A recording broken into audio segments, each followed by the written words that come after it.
नाही, मी काल मनोजदादांची भेट घेतली.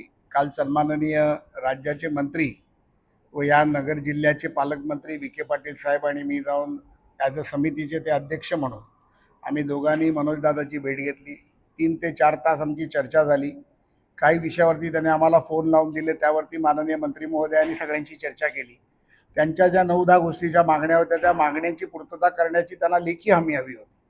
ती लेखी हमी घेऊन सन्माननीय विखे पाटील साहेब आता मनोजदादांच्या भेटीला गेले. दादांनी उपोषणाला बसण्याचा निर्णय तर घेतलाच होता, परंतु मला वाटतं आज सरकारकडून ज्या लेखी हमी त्यांना मिळेल त्यावरती ते आंदोलन मागे घेतील मी अपेक्षा ठेवतोय. आणि काल दादांना भेटलो, आज बाबांना भेटायला आलो आणि बाबांकडे श्रद्धा आणि सबुरी आणि सर्वांना सुख समृद्धी शांती मिळो हीच ईश्वरचरणी प्रार्थना करतोय. सर्व समाज घटकाला न्याय मिळो, मराठा समाजाला निश्चितपणे न्याय मिळो. त्याचबरोबर ज्या समाजांना वाटतंय की आमच्यावरती अन्याय होईल ते देखील मी बाबांच्या चरणी आपल्याला सांगतोय की कुठल्याही समाजावरती अन्याय होणार नाही ही ग्वाही माननीय मुख्यमंत्र्यांच्या वतीने मी देतो. आणि सर्व समाज घटकांना एकत्र घेऊन सुजलाम सुफलाम महाराष्ट्र बनवण्यासाठी आपण प्रयत्न करू. जरांगे पाटलांना देखील तुम्ही श्रद्धा ठेवण्याचा आणि सबुरीचा सल्ला देणे नाही, निश्चितपणे दिलेला आहे. त्यांनी देखील माझ्यावरती विश्वास काल दाखवला, प्रचंड मोठ्या प्रमाणावर विश्वास दाखवला. विखे पाटलांवर विश्वास दाखवला, एकनाथ शिंदेंवर विश्वास दाखवला, फडणवीसांवरती विश्वास दाखवला. आणि त्यामुळे मला वाटतं की आम्ही जे लेखी निवेदन देतोय त्या लेखी निवेदनामध्ये निश्चितपणे त्यांचं समाधान होईल. आणि त्यांच्या तब्येतीची परिस्थिती पाहता मी त्यांना विनंती केली होती की आपली रखरखत्या उन्हात 45 डिग्री हीटमध्ये आपण उपोषणाला बसू नये, तर ते एक भाऊ म्हणून माझी मागणी मान्य करतील ही मला अपेक्षा आहे.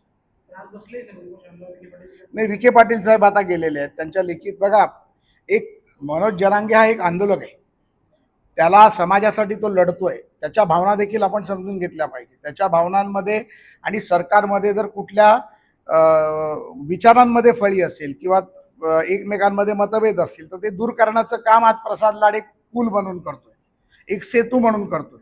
आणि मला वाटतं की मी माझं काम काल पूर्णतः केलंय. त्यामुळे आज माननीय विखे पाटील साहेब गेलेत, विखे पाटील सरकार म्हणून गेलेत. मी काल जेव्हा गेलो तेव्हा त्यांची भावना, एक समाजाचा कार्यकर्ता, एक समाजाचा प्रतिनिधी म्हणून मी काल त्यांना विखे पाटील साहेबांना घेऊन गेलो. आणि मला पूर्णपणे खात्री आहे विखे पाटील साहेब देखील आपल्या समाजाचं खूप मोठं नेतृत्व आहे. अनेक त्यांच्या पिढ्या मराठा समाजाचं नेतृत्व करत आले, एक राज्यामध्ये देशामध्ये त्यांचं नाव आहे. त्यामुळे मला वाटतं की विखे पाटील साहेबांनी देखील त्यांच्या भावना काल समजून घेतल्या. आणि निश्चितपणे दादांच्या समाजाच्या भावनेचा आदर करून आज त्यांना जे पत्र दिलं जाईल त्या पत्रामध्ये दादांचं पूर्णतः समाधान होईल याची आम्ही पूर्णपणे काल रात्री खात्री केलेली आहे. मला काही कारणाने मुंबईमध्ये जायचं आहे, मुंबईमध्येही काही बैठका दुपारी 2 नंतर लागल्या, त्यामुळे मी मुंबईकडे जाण्याचा निर्णय घेतला आहे. विखे पाटील साहेब अंतरवाली सराटीला पोहोचले आहेत आणि माझी दादांना पुन्हा एकदा हात जोडून आपल्या माध्यमातून विनंती आहे की दादा, आपण उन्हात बसू नका. या रखरखत्या उन्हात आपल्याबरोबर अनेक कार्यकर्ते बसत आहेत. अनेक कार्यकर्त्यांना असं वाटतंय की दादांच्या तब्येतीची काळजी घेतली पाहिजे, जी काळजी मला देखील वाटते, सरकारला देखील वाटते, विखेंना देखील वाटते, मुख्यमंत्र्यांना देखील वाटते, उपमुख्यमंत्र्यांना देखील वाटते. त्यामुळे माझ्या विनंतीचा ते मान ठेवतील. आणि काल जसं त्यांनी मला म्हटलं की प्रसाद माझा भाऊ आहे, तर तो संघर्ष समाजासाठी करतोय, तर त्या भावनेच्या नात्यानेच मी त्यांच्याशी बोलतो आणि ते माझं ऐकतील ही मला खात्री आहे. आज विखे पाटलांनी भेट घेतली पुन्हा एकदा. काही मागण्यांच्या बाबतीत जरांगे सकारात्मक देखील आहेत.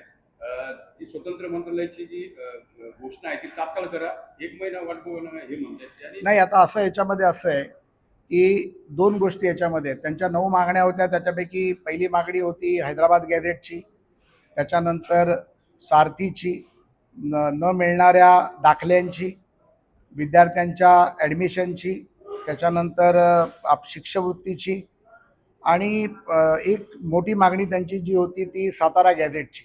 बाकीच्या सर्व मागण्या आम्ही मान्य केल्या. सातारा गॅझेटच्या बाबतीत आम्ही त्यांना म्हटलंय की ॲडव्होकेट जनरलचं ओपिनियन असं आहे की सातारा गॅझेट लागू केलं तर हैदराबाद गॅझेट कोर्टात आहे, तर त्याला देखील अडचण होऊ शकते. त्यामुळे आम्ही ती देखील त्यांना विनंती केली आणि एजंटचा रिपोर्ट त्यांना 2-3 दिवसात आम्ही सबमिट करणार आहोत. त्याचबरोबर त्यांना 98 लाख नोंदी ज्या शिंदे समितीला मिळाल्या त्याची डिटेल्ड कॉपी पाहिजे.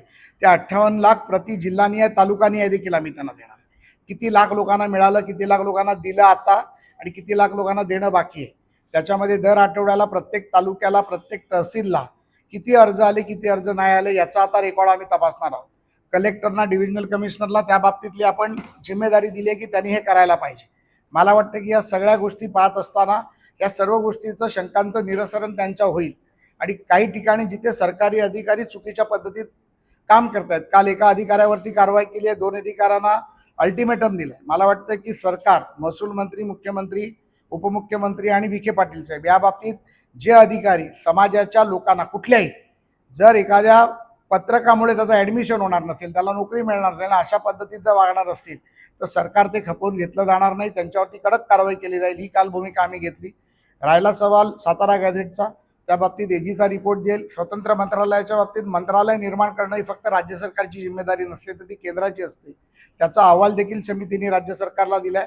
येणाऱ्या अधिवेशनात त्यावर चर्चा होईल आणि तो केंद्र सरकारकडे पाठवला जाईल. ते असं नसतं की आज आम्ही ठरवलं आणि मुख्यमंत्र्यांनी ठरवलं आणि उद्या ते झालं. त्यामुळे ती प्रक्रिया देखील आम्ही करायचा प्रयत्न करू, हे आम्ही त्यांना सांगितलंय. त्यामुळे मला वाटतं की दादांच्या सर्व मागण्या निश्चितपणे पूर्णत्वाला जातील आणि दादा माघार घेतील ही माझी अपेक्षा. मात्र कालची जर पाणी. पत्रकार परिषद जर बघितली तर त्यातून फक्त मुख्यमंत्री फडणवीसांना जरांगेंनी टार्गेट केलेलं आहे. त्यामध्ये काही शब्द देखील वापरण्यात आले होते. बिलकुल नाही. जर जरांगे पाटलांनी मुख्यमंत्र्यांना टार्गेट केलं असतं तर मी तिथे 1 मिनिटं देखील बसलो नसतो. कारण माझी भूमिका त्यांनी काल देखील सांगितली की 25 वेळा लाडदादा आणि आम्ही भांडलो. माझी भूमिका मुख्यमंत्र्यांच्या बाबतीतच होती. त्यांनी वेळोवेळी माझ्यासमोर काल देखील, अगोदर देखील 22 तारखेला देखील कबूल केलं की राज्याच्या मुख्यमंत्र्यांनी आम्हाला आरक्षण दिलं आणि त्यांनी त्यांचे आभार देखील मानले.